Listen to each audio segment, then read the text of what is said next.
just do something different, like just improve something so that you connect more with your community. God's placed, every local church in a community for a particular reason. And we believe that they need to figure out what that reason is and then just keep saying it over and over again so they become known for it. Well, thanks for joining us on Season 4, Episode 32 of the Missional Marketing Podcast. This is the 156th edition of the show. My name is Bart Blair, and I'm the co-host. We've been producing this podcast since 2020 to help churches grow by leveraging digital marketing and effective communications. Glad that you're here. If you're new, maybe this is your first time checking out our podcast, thanks for giving it a try. If this podcast, this episode today is a blessing to you, we encourage you to scroll back through the archives. We have, over the last 4 years, had some incredible conversations with some great church leaders, church communications professionals, volunteers in churches. You name it. We've had some great conversations from which we have just learned a ton. And I'm sure that if I'm learning things, I'm hopeful that you're learning things as well on how you can just do better at communicating both within your church, but also leveraging digital tools to reach more people in your community for Jesus. That's what you're all about. That's what we're all about. And hopefully this podcast helps you accomplish some of those things.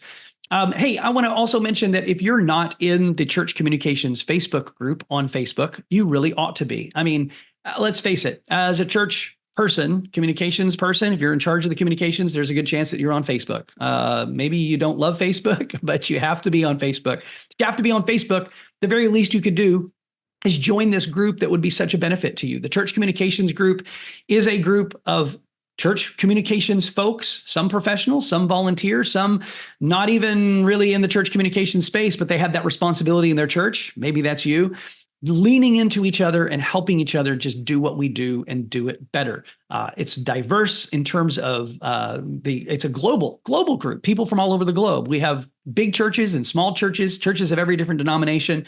But what we all have in common is we're all trying to solve the same problems of both internal communication, our ring 1, and our external communication, reaching out to rings 2 and ring 3, the people in our community that we want to reach for Jesus. So make sure that you join that group. And I also want to mention some live events that the Church Communications group is going to be holding here over the course of the next month or so.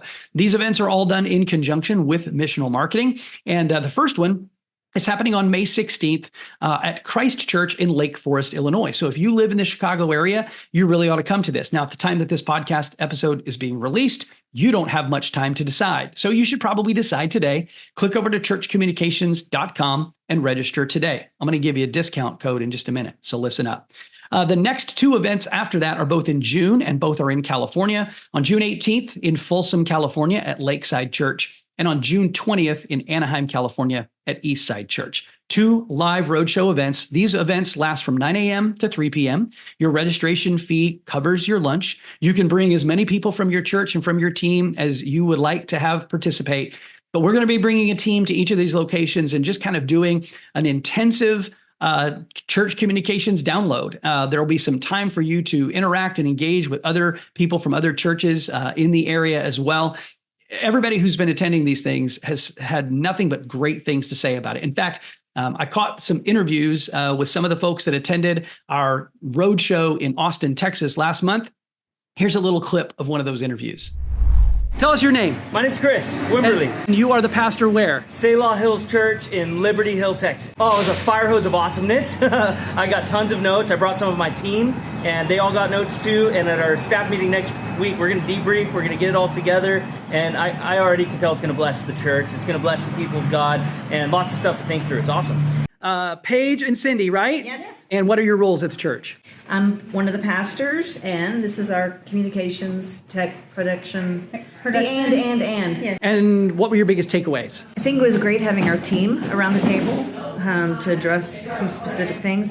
I think you learned some things. Mm-hmm. I think the biggest thing for me was the consistency and making sure to take the time to make it intentional and clear. So it was good to kind of say, hey, we are on the right track with some of the things that were said about mission and vision first, driving all of the social media and those kinds of things. What would you say to somebody who's considering attending a roadshow but hasn't decided yet if they should? You should bring your pastor. It's very important that they understand all this. Do it. Like it was great to hear and share and just, see other churches kind of going through the same stuff and what's working for them and what's not working for them. And it feels like I refilled my cup today. So that was awesome. Hopefully that's convincing. Hopefully you will join us. Make sure that you check the show notes here for all the details there, or go to churchcommunications.com.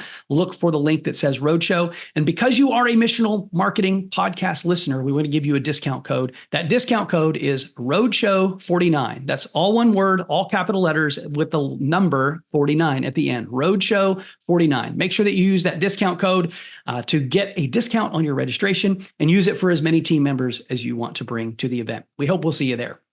Now, let's get on with today's podcast interview. If you've been listening to the Missional Marketing Podcast for any length of time, our guest today is probably not a stranger to you. Mark MacDonald from Be Known for Something has been on our show several times. Mark is an incredible leader, very, very gifted. His organization, the team that he leads, is called Be Known for Something. And what they do is help churches discover their thread, who they're supposed to be, and how they communicate that into the community to reach the people that God has called them to reach. He works one-on-one with churches, he and his team do, and really help them really unravel the things that are going to be most important in helping them be most effective at making a kingdom impact in their community. And in today's conversation, we're actually going to be discussing a blog post that Mark recently wrote on how you can more effectively communicate to the people who aren't actually listening. Those are the people who are outside of the church sphere, your Ring 3 audience, people who are out there in your community who aren't actively necessarily looking for a church, but desperately need Jesus. And so I hope that you will find this conversation to be as fascinating as I did. It's Mark MacDonald from Be Known for Something. And here's Jason Hamrock, the CEO of Missional Marketing, kicking off our interview. Well, hey, Mark, welcome to the show. How you doing, my friend?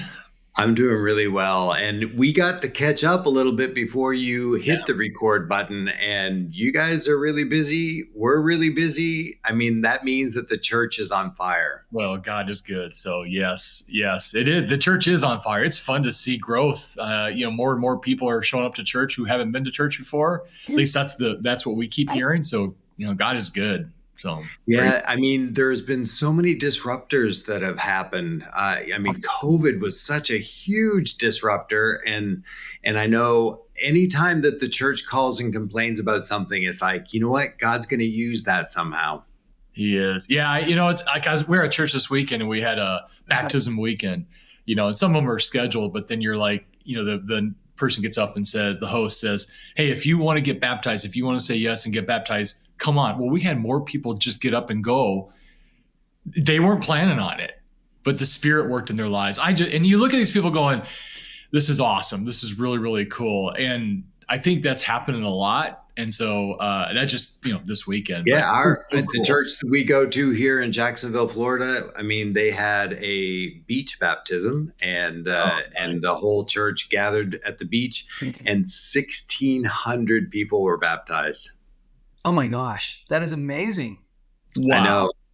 And I mean, it was a nice day for it. So, which is a great thing. But ladies and gentlemen, let me introduce you to the decline of the church in North America. Oh, I know. The thing is that more and more I'm hearing about hundreds of people that are being baptized, and really there is a disconnect between the church and the community oftentimes that I think that we need to pay attention to. But the people who are committing to actually, you know what, I need something different in my life. It's just so wonderful to see people, taking that next step to baptism. Yeah. Oh, it's so cool. I've had the opportunity since Easter, and we're about 5 weeks out since Easter Sunday. I've met with dozens and dozens of missional marketing churches. And with the exception of maybe a couple, almost every church hits some sort of record weekend attendance on Easter weekend. And my experience is that, yes, there are churches that are in decline. There are churches that are struggling out there. But the churches that we have the opportunity to partner with are churches that do have an intentional plan for connecting with people in their community who don't yet know Jesus. And we see over and over again that those churches that have an intentional plan are seeing the fruit from that. And, there's all those doomsday prophets out there talking about how the church in North America is in decline and fewer and fewer people are interested in things of faith. But I mean, this is not anecdotal evidence. This is like church after church after church that we're talking to is seeing a kingdom impact in their community. And we're just excited to be along for the ride of that. And I think that intentional plan is the word because, there are a lot of churches that, we almost mock it sometimes where we say, well, we've never done it that way before. And the thing is that there's a lot of churches that are in stagnation or decline and they're just doing it the same way. And so, whether they hire you all or us or any of the great groups that are out there, just do something different, like just improve something so that you connect more with your community. God's placed, every local church in a community for a particular reason. And we believe that they need to figure out what that reason is and then just keep saying it over and over again so they become known for it. Yeah. Well, Mark, thanks for coming back on the show.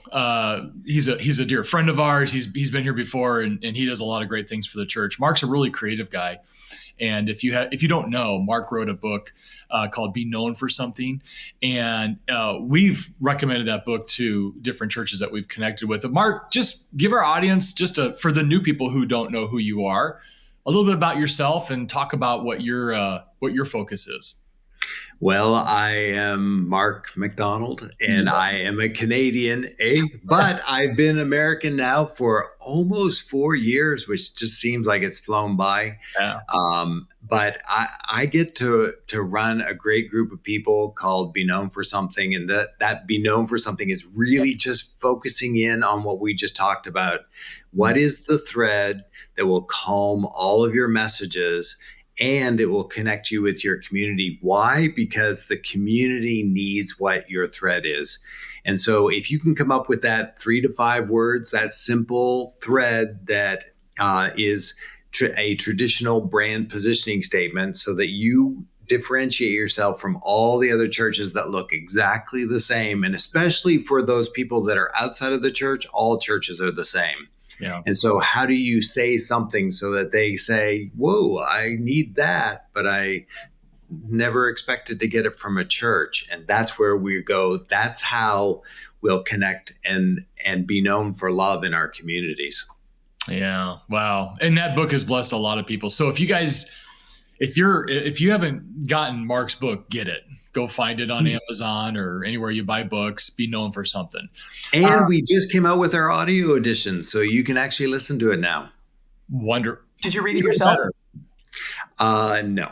You didn't? So we could open up a whole other thing. So it was all AI done. Oh. And so anyone who listens to it, like at first I thought, no way, I want to read it. And then I heard the AI read it, and they do so much better than I do. So we get to choose. There were six readers, and you get to choose which reader you want. And so it's somebody who sounds similar to me. I'm going to venture a guess that their hourly rate is a little cheaper than yours as well. So that works pretty well. It's just slightly lower. Plus, it took 15 minutes. So here you go. So they read my whole book in 15 minutes, and then it was published within an hour. So gotta love that. So you got to go get that. You also do a ton of writing. Mark's coming up on 850 articles that he's published. Wow. So congratulations on that. That's pretty cool. Thank you. And really, if anybody wants all of those articles, so what we do is we publish through, like Lifeway and a lot of the other newspapers, Christian newspapers and magazines. But if you want to see every one of them, if you go to beknownforsomething.com/articles or just click on the articles tab, they're all there. They're all searchable. So you can search for whatever you're looking for and be able to find it.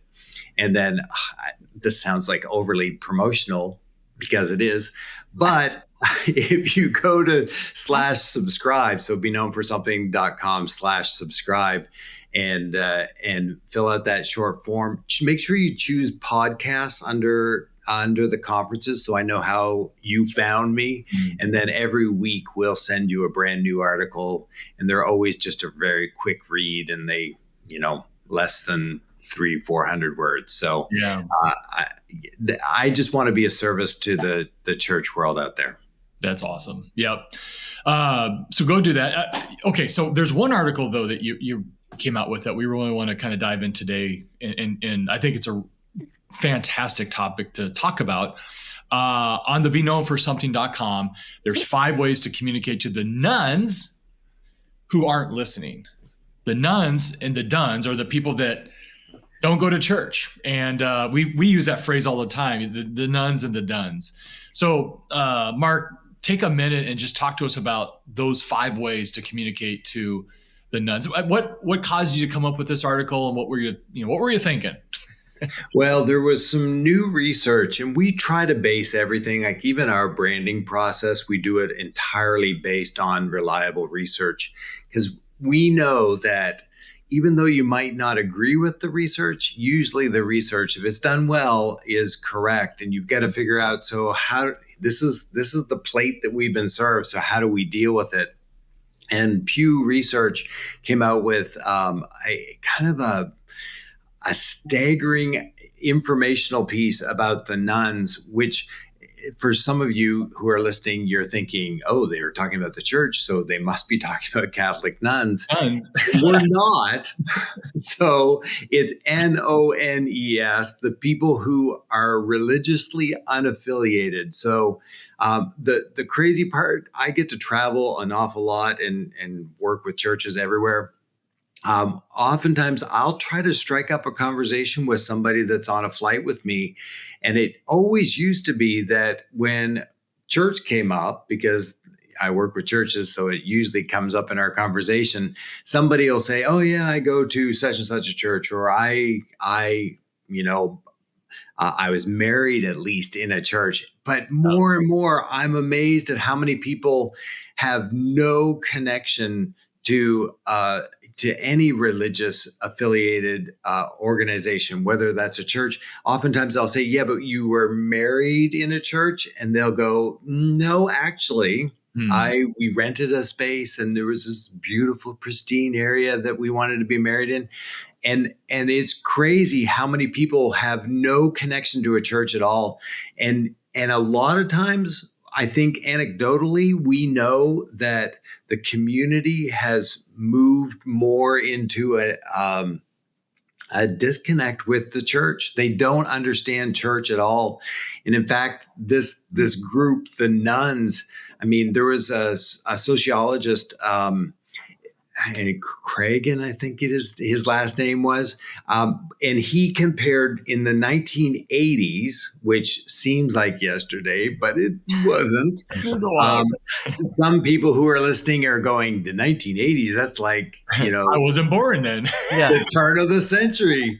But in the 1980s, only 5 to 7% of the United States were nuns, the people who are just religiously unaffiliated. Now, jump forward to 2023, and 28% of the United States is in that nun category. So it's just skyrocketed. And crazy enough, a lot of things have just changed with this group, and the article, which my article is connected to that article, so you can read the original article that talks about the Pew Research. But things have really changed in that group. It used to be kind of mainly white and mainly men and really young. They were single. They were more apt to not be married. They were high income, high educated. But now when you start looking at it, it's pretty much all the way across the field. I think 69% of them are under the age of 50. Wow. It's pretty much even now, rather than mainly male. It's now about 50% men, 50% women, and really racially diverse. So the only big standout thing is that about 62% of them would vote Democratic if they decided to vote. But as we also find out in that article, is that they're probably not likely to vote. Yeah. Wow. Okay. So so this article is really targeted this group. So your article then goes deeper into 5 tips on how you can connect with these people. So let's let's dig into that. Talk to us about tip number 1, which is community-centered communication. What do you mean by that? Yeah, so this group, which is growing in leaps and bounds, are probably not likely to ever want to listen to the church. And so if you're in church communications today, your heart should break for these people. This is, if Jesus walked the earth today, he would be leaning into this group. And I think that every church needs to do that. And that whole idea of community-centered communication, I mean, we just need to figure out somehow, without requiring them to come to church, we need to get their attention. And in order to do that, I know that we've said it over and over again that we need to get outside of our walls of the church. And this group will probably not just show up on a Sunday morning or even tune into your URL to watch a service online. Instead, we need to go to them and we need to get their attention somehow. And do things that they like to do, which is getting in the community, serving the community, get outside the walls and really and make sure they're aware that, hey, come join us as we're doing community, acts of kindness and serving in the community. That's kind of the idea in the thread? Exactly. So we need to figure out what they're doing and then join in and do it with them. The big thing here is that whole idea of community-centered, weirdly enough, if you read the article, these people are community disengaged. So it almost sounds like it's like counterintuitive, but what we're talking about is not necessarily your community that you live in. They're all seeking community. So when you talk to them, they might live in your community, but they don't feel like they're part of the community. And so when we come alongside of them as a church, we can show them what true community is. But it's weird. Like, we can't expect them to come to us and experience our community, because oftentimes when I'm talking to churches, I'm sure when you're talking to churches, it's like, oh man, if they come here, they'll be able to see, and like they walk through the doors and we'll embrace them. The problem is that it's wrong. It's wrong thinking that we've got to go to them and take our community to them, because more than likely they're seeking community. Really good insight. Okay. That's the first one. Second one, I really like the second one, is storytelling with purpose. Dive into that one. Yeah. So this is, I think we've all kind of, figured this out on our own. The church does this fairly well, or most churches who are growing have done this really well. You might have a pastor who stands up and preaches God's word and gives you some incredible knowledge and understanding of the Bible. But somehow we need to figure out, how do we tell it in a story fashion? People will engage a lot longer when it's done as a story. And that power of connection that can happen that we just talked about, where people are looking for community, we need to take that down to a personal level and then allow testimonials and a lot of the stories that, like ministry stories that we have in the church, we need to present them in such a way so that people in the nuns category will see that there's inward change. And that's the shift that I think that we need to take as a church. These people, when you look into the Pew Research, they're not necessarily against spirituality, they're just against religion. Yeah. So because of that, what we see is that people have adopted spirituality. They believe that there is a spirit, and that we need to be able to nurture that spirit. And we also know that they understand that change has to happen inside before it can transform on the outside. So what those stories need to do is it has to emphasize that there's something that has changed inside, and that's how this story came to be. I hear that and I just think, that is such a great way to connect people, to say, if I have an issue and I engage and I see that somebody else had that same issue, but they've gone ahead of me and they've worked through it and there's hope on the other end of that story, that gives me hope. And Amen. You said before, I think it's true. I think people are turned off by the institutional church religion, but they're not turned off by, they want to know who God is. They believe in him, but they don't really know him. And being able to connect at that level, that's just genius. If you can. Well, and it's also in your storytelling, if you want to get them to tune you out, start with overly religious sounding messaging. So what we need to do is we need to connect with a purpose through the story, start talking about felt needs that they would also have.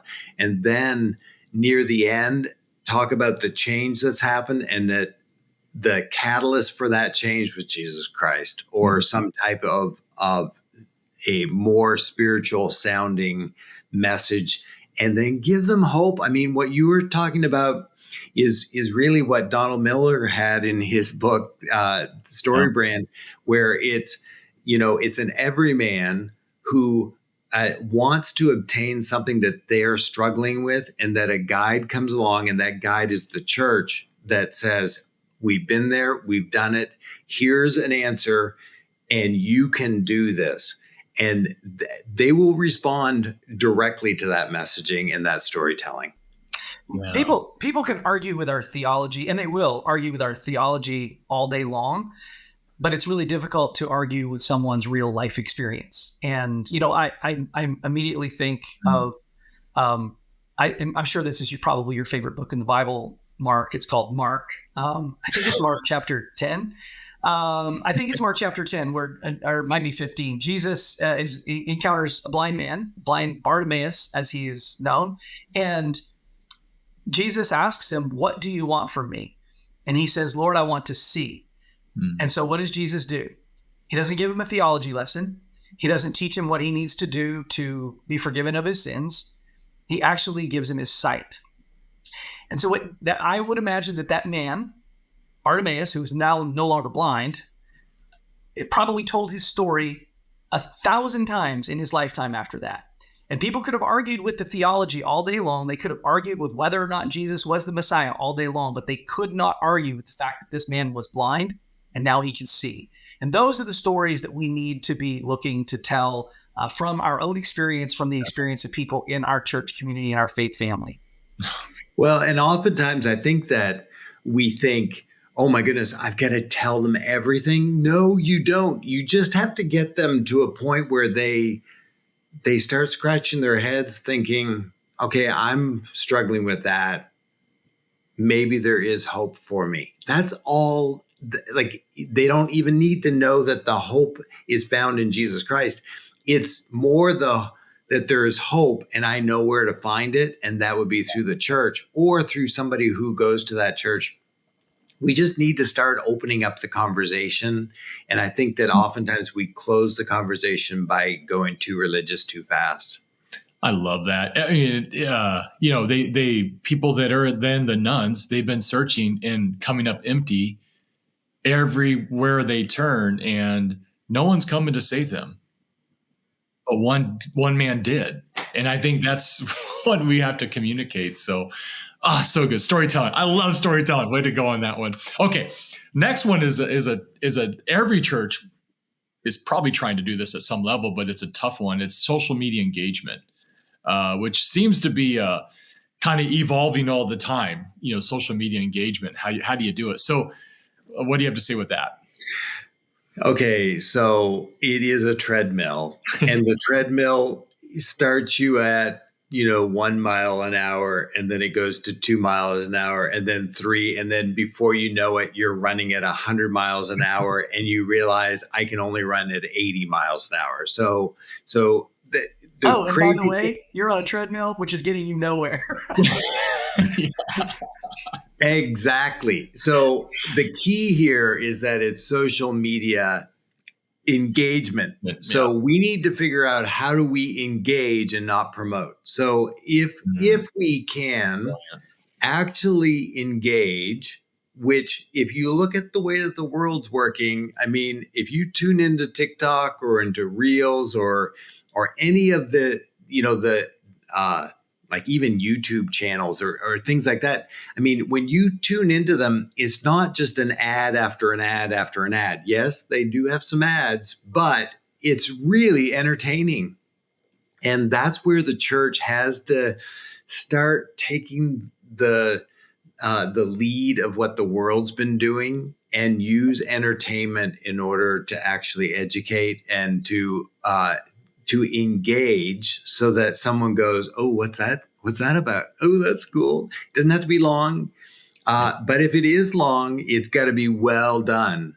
And I know that a lot of times we oftentimes think, okay, well, it doesn't have to be like overly produced. I'm not talking about overly produced. I'm just talking about like actually know where you're headed, like know a structure, know like if you use StoryBrand as your, who the everyman is, who the hero of the story is, what is their concerns, what are their goals, like have all of that, so that you become entertaining, that takes you someplace. Like when you watch a really good TikTok, is there such a thing? Yes, there is such a thing. They're entertaining, and sometimes at the end you go, nah, that wasn't for me, and then you flip by it really fast. The algorithm picks that up. Oh, he doesn't like this style, he likes this style. So why can't the church engage and actually start a gospel-centered conversation on social media, so that people might just think, wow, the church, that's really funny. That's really good. It's not overly religious again, but it leads somebody to believe that church has something for me. I think we should quote that. Stop promoting, start engaging. That every church should do that, because your stuff, I know, because I get to work with lots of churches. When they promote a graphic or something, tanks. When they share some kind of a cool video reel, it's more engaged. The engagement's through the roof. And it's not trying to promote stuff necessarily. It's just sharing. And then it's enjoyable to watch. Yeah. Go ahead, Mark. Well, there's a time and a place for promoting. But there's like, the problem is that it's such a small component of what you're trying to do. Like ultimately you want to be highly practical to them, but also entertaining, because most people jump onto social media and put in some extra time, or if they don't have any extra time, they make extra time just to, scroll through and look at things. And the church has got to get into that arena, figure out where they are, where the nuns are, you can just Google, most popular social media right now, and you can pretty much see the style and the type of information that you need to be doing as a church. I was just going to say, if you're going to use your social media channels for the purpose of promotion, which I think there is a time and a place for it. It's not the most effective way of communicating the stuff that you're doing and that you want people to show up to, but it is a way. But you can also be more creative than simply creating a slide or a graphic and posting that on the social channel. You can be creative. You can tell stories. You can give people a reason to show up to what you're asking them to show up to, or to tune in to what you want them to tune into, by being more creative with the way that you're doing that, through video, through storytelling. There's a lot more that you could be done. It takes more time for sure, but I would rather do less and do it more effectively than to just be constantly puking on the internet with tons of social media content that doesn't really move the needle in the life of our church or the life of the individual that's seeing it. Yeah. And really just focus on one channel and do it well before you broaden yourself. We're on everything. You can find us everywhere.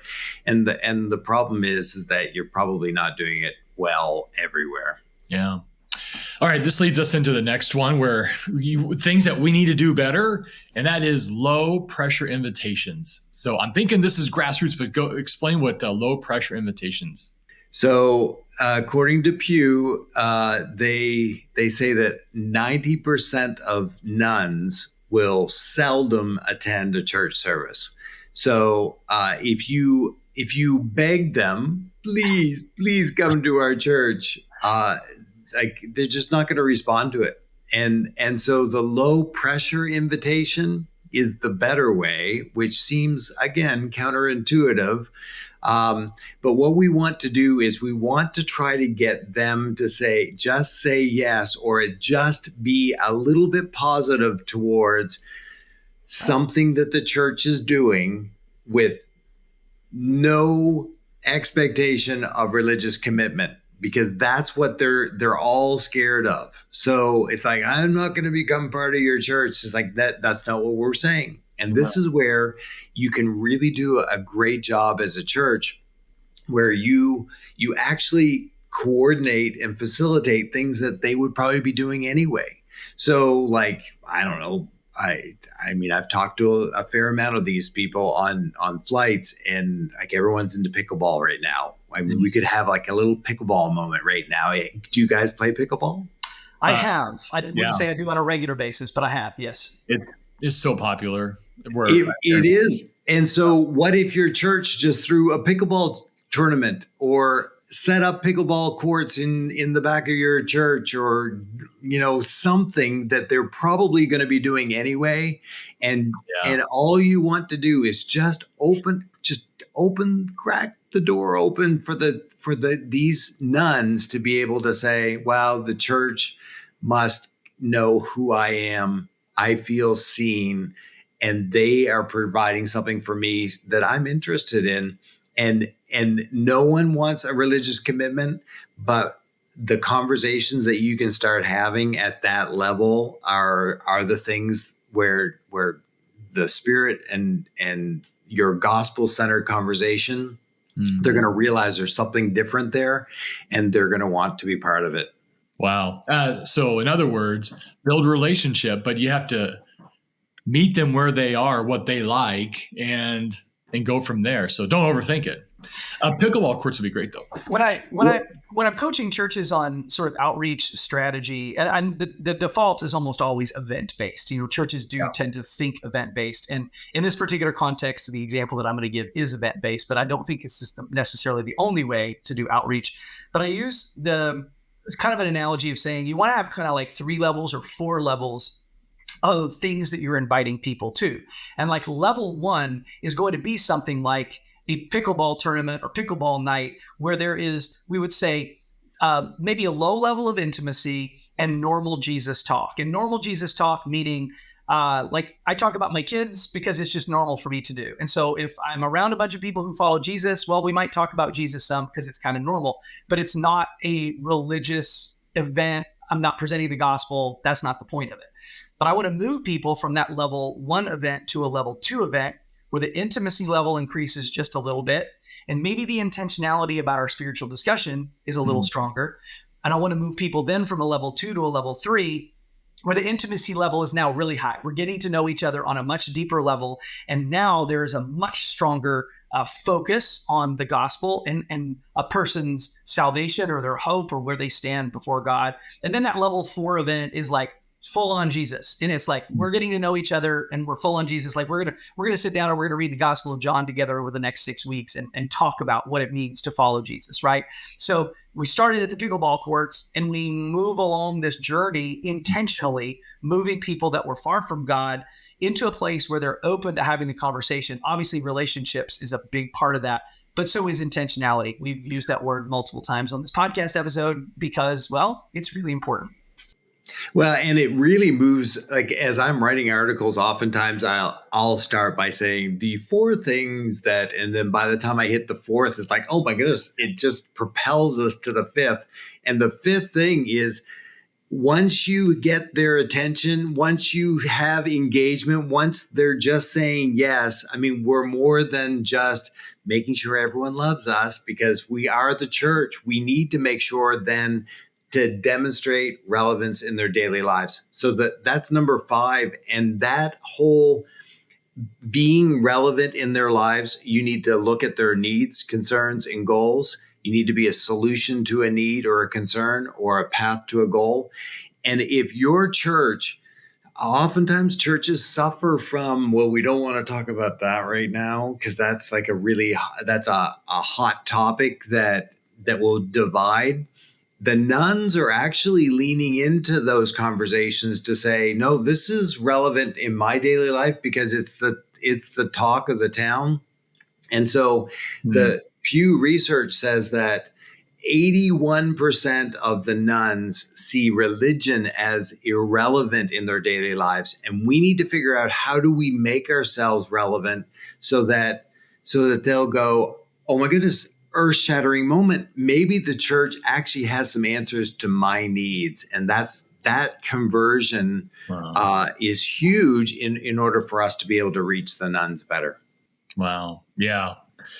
So good. Okay, let's recap this because you just knocked out number 5. So community-centered communication, storytelling with purpose, social media engagements, low-pressure invitations, and then demonstrate relevance to their daily life. If you live out that kind of stuff, that's the sweet spot for you to be in as a church, to be connecting with people, connecting with the nuns. And yeah. Absolutely. So, I mean, the key to meeting needs where they are is to communicate to those nuns in such a way so that it resonates with their interests and needs. This isn't about you, it's about them. And we need to get our minds off of the focus of how can we be better? How can we do this? And but it's what can we do for them and really serve in the way that Christ called us to serve. Wow. Well, so Mark, if people want to connect with you, because I tell you, church who's listening to this, if you have a need for better branding, a better message, just everything we're talking about here, you're going to want to connect with Mark. So how can people do that? How can they find you and reach out to you? Well, I think we've said it a few times, but beknownforsomething.com is a great place to start. That describes our entire branding process that we work with churches, and it's based entirely on reliable research and just trying to make sure we understand who the community is so that we can interpret what the church is doing and all the things that the church is doing down to one thread that you talk about regularly so that people will know you and the community will start to pay attention to you, to the messaging that you're doing. There you have it. All right. Mark, you're an extremely gifted man, and we appreciate the fact that you use your gifts and your talents for kingdom building purposes. And we're glad that you're our friend. And thanks again for making the time for us to be on our podcast. For those of you who have made it this far in the show, we know that you've made it this far in the show because you have a real desire to reach the people in your community. So if there's something that Mark can do to help you and your church discover your thread and take steps forward there, or if there's something that Jason or I might be able to do for you to help you just sort of evaluate your current digital presence and the things that you're doing to leverage those to reach more people in your community, please feel free to reach out to us. We'd love to hear your feedback on this podcast episode. If you happen to be watching on our YouTube channel, leave us a comment. I post a question at the top of somewhere down there. I post a question at the top of every episode. So jump into the conversation. Let us know if maybe there's something you are specifically doing that is resonated and connecting with the people in your community that would identify as nuns or duns. And again, we just want to remind you, if you haven't yet subscribed wherever you listen to your favorite podcasts, please do that so that you don't miss any of our future episodes. This has been another episode of the Missional Marketing Podcast. Thanks for tuning in.